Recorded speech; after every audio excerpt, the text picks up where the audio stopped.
another global news. The United States Environmental Protection Agency has announced that it would tighten curbs on methane emissions from its oil and gas industry.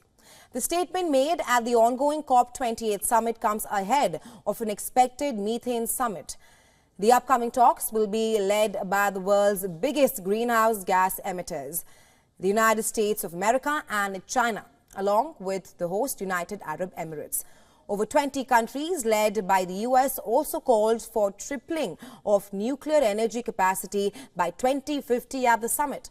For the first time, public health is at focus at the UN Climate Summit, and this as warming global temperatures threaten to undo decades of progress in the health sphere.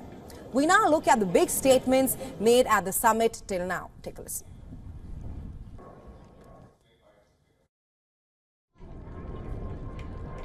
President Biden and I have made the largest climate investment in the history of our country, and some have said the world.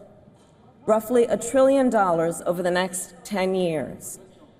As a result, today, across the United States, we are building and expanding hundreds of solar panel, wind turbine, electric vehicle, and battery manufacturing plants.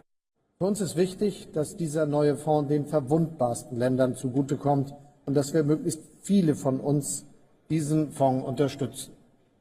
Denn Verantwortung tragen auch die Länder, deren Wohlstand in den letzten 3 Dekaden enorm gewachsen ist und die heute großen Anteil an den weltweiten Emissionen haben. Wir brauchen auch Ihre Unterstützung. Dann werden wir den Erwartungen und Herausforderungen gerecht, die die Welt an uns alle richtet. Schönen Dank. Italy is doing its part in the decarbonization process, and it does it in a pragmatic way.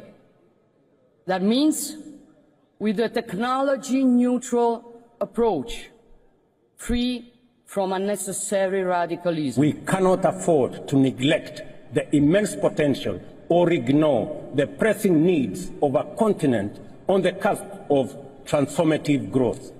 Turning Africa into a green powerhouse is not just essential for the continent, it is also vital for global industrialization, decarbonization.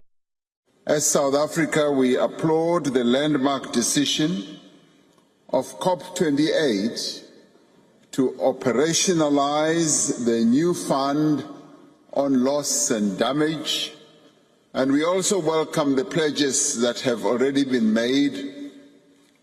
If this fund is to effectively support those countries most vulnerable and that are affected by climate change, we need to mobilize more funding in a much greater scale.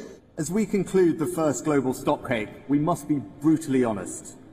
Although we've made great progress together, the world is just not moving fast enough.